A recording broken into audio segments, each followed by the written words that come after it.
السلام عليكم ورحمة الله وبركاته، اخواتي واصحابي وحبايبي اللي متابعينا اللي برا مصر وجوه مصر. طبعا معانا قناتني اللعبة الحلوة. طبعا النهارده معانا موضوع يعني شاغل ناس كتير. طبعا اتكلمنا عليه من 4 حلقات، ناس كلهم اتريقوا علينا، قال لك ده ما ينفعش، انت بتتكلم تعدي في الزمالك وانت بتتكلم على الزمالك وحش ومش هينفع وما ينفعش تتكلم كده. انا قلت لكم قبل كده ان جوميز عايز 100,000 دولار غير مساعدين بتوعه، ده كان خلاف بينه. وكمان اللي عرفناه ان بقاله 3 شهور ما بيقبضش من الزمالك. 3 شهور ما بيقبضش، والزمالك حط عليه 200,000 جنيه غرامة. طبعا في حالة المشي راح قال لهم 200,000 جنيه غرامة، وانا 3 شهور ما بقبضش، باخد 65,000 دولار دول قصاد دول. العقد فسخ بالتراضي ومشي من الزمالك. دول قصاد دول، كل سنه وانتم طيبين. طبعا ايه راح فين؟ الفتح السعودي اللي هو الاخير في السعوديه، يعني ترتيبه الاخير في السعوديه، وساب الزمالك اللي هو بطل الدوري راح الاخير في السعوديه. كل سنه وانتم طيبين. يا القلعه على نفسه الاكبر قلعه واصغر قلعه، سابهم وراح اخر فريق في الدوري. وطبعا واخد احمد مجدي ابن الزمالك. هروب جوميز. ناس طبعا اتكلمت عليه، انت بتتكلم عليه كده ليه؟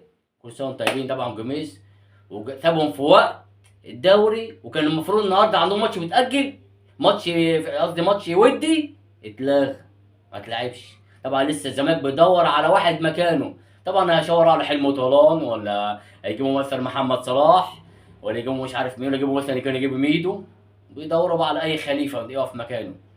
طبعا الزمالك لو انت اقول لك على معلومه، الزمالك من 2014 لحد 2024 انت عارف مغير كام مدرب في ال10 سنين دول؟ 36 مدرب.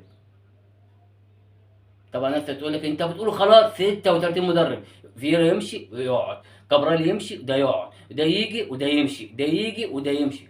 وبيحاولوا مع جوميز، بس جوميز مش عايز يرجع تاني الزمالك لان خلاص اتفق مع الفتح السعودي. ده بالنسبه لجوميز. طبعا الناس كلها كانت شغاله بعقد زيزو زيزو زيزو اهو. كلكم اشتغلتوا بزيزو وراح اداكوا الصابونه ومخلع ماشي. كل سنه وانت طيب يا عم جوميز، الف سلامه. خدت بطولتين للزمالك وكتبوا في تاريخك ومشيت. طبعا انا قلت لكم قبل كده ان الزمالك فيه لعيب غاني بيلعب في الدنمارك، الزمالك مركز عليه. طبعا ايجاريا اللي كان عايزه جوميز كان خلاص الصفقه بتاعته فشلت، خلاص كده خلاص مفيش ايجاريا خالص. الزمالك عايز يجيب المهاجم اللي بيلعب في الدنمارك، عنده 24 سنه في الدنمارك ولاعيب حلو، الزمالك مركز عليه وهيجيبه الايام اللي جايه في يناير. طبعا انتوا عارفين ان في مشاكل مع سيف الجزيري، ممكن يمشوه ويجيبوا اللاعب الغني دوت. قلت لكم قبل كده على احمد محمود لعيب، صدقتوني لعب الماتش اللي فات اتصاب جاله شد احمد محمود. اما بالنسبه لمحمود بلتاي هيغيب عن نادي الزمالك 4 اسابيع عشان كتف والانتركوه عنده في مزق، وفي عنده شد في كتفه، يعني المفروض انه في مزق في كتفه وفي دراعه، يعني هيغيب 4 اسابيع محمود بلتاي. وناصر ماهر اللي طبعا هيكشفوا عليه بكره عشان عنده شد، عشان احتمال يلعب ماتش المصري اللي هو يوم الاحد الجاي. الزمالك عنده ماتش تقيل يوم الاحد الجاي مع المصري في افريقيا الساعه 9. طبعا ماتش تقيل، وجمهور طبعا في وقت ايه، يعني كل سنه وانتم طيبين. ولا فوق شافهم ولا تحت شافهم، واقفين طبعا مكشوفين. وربنا معاكم يا زملكاويه. طبعا في خبر تاني، نخش بقى على اخبار نادي الاهلي. طبعا استقبال حافل في الدوحه للنادي الاهلي امبارح. الدوحه اتقلبت اما الاهلي نزل الدوحه، اتقلبت وقعدوا يهيصوا ابطال افريقيا هم وابطال الدنيا كلها هم. طبعا في استقبال جميل طبعا من الدوحه، وجمهور طبعا النادي الاهلي هناك في الدوحه كتير. طبعا عشان ماتش، انتوا عارفين ان النهارده ماتش هيلعب بطل امريكتين، بطل البرازيل وبطل امريكا الجنوبيه وبطل امريكا الشماليه يلعبوا مع بعض النهارده. ماتش طبعا الساعه 7 هيلعبوا النهارده، والاهلي هيتفرج على الماتش عشان يشوف هيلاعب مين يوم السبت. طبعا ان شاء الله اما الاهلي يشوف هيلاعب باتشوكا ولا بولتافيجو البرازيلي، الماتش يوم السبت على 4 مليون دولار. الاهلي ان شاء الله لو كسب هياخد الكاس وياخد 4 مليون دولار، يعني مبلغ خيالي.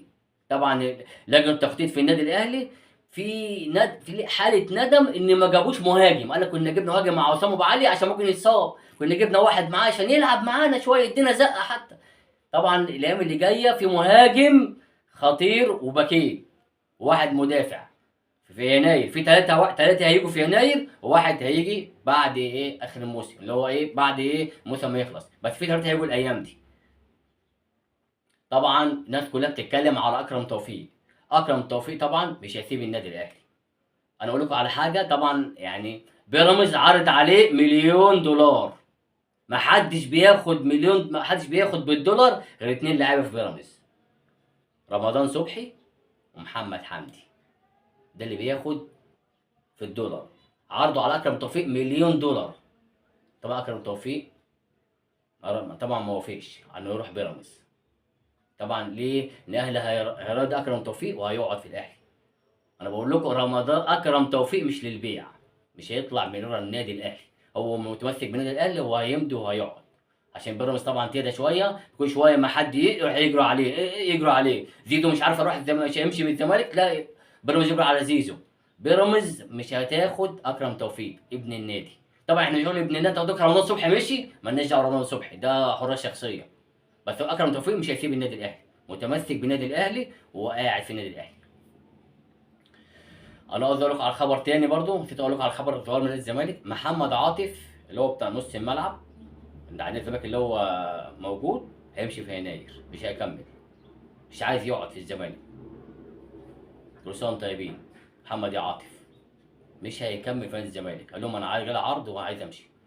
مش حابب ان هو يكمل في نادي الزمالك، قال لك انا ما بلعبش كتير وما فيش حد بيساندني، وانا طبعا هيمشي. مش هيكمل محمد عاطف. اما حوار زيزو لحد دلوقتي لسه ما خلص خالص، مفتوح خالص، ولا اتكلموا معاه، ولا حد عارف هيقعد ولا هيمشي، ولا هي 40 مليون ولا 50 مليون ولا 70 مليون، ما حدش عارف حاجه عن زيزو خالص، موضوع مفتوح. هيجي واحد يقول لك ايه بقى، ده زيزو هيروح الاهلي لحد يناير، ما حدش يكلمه والاهلي ممكن ياخده.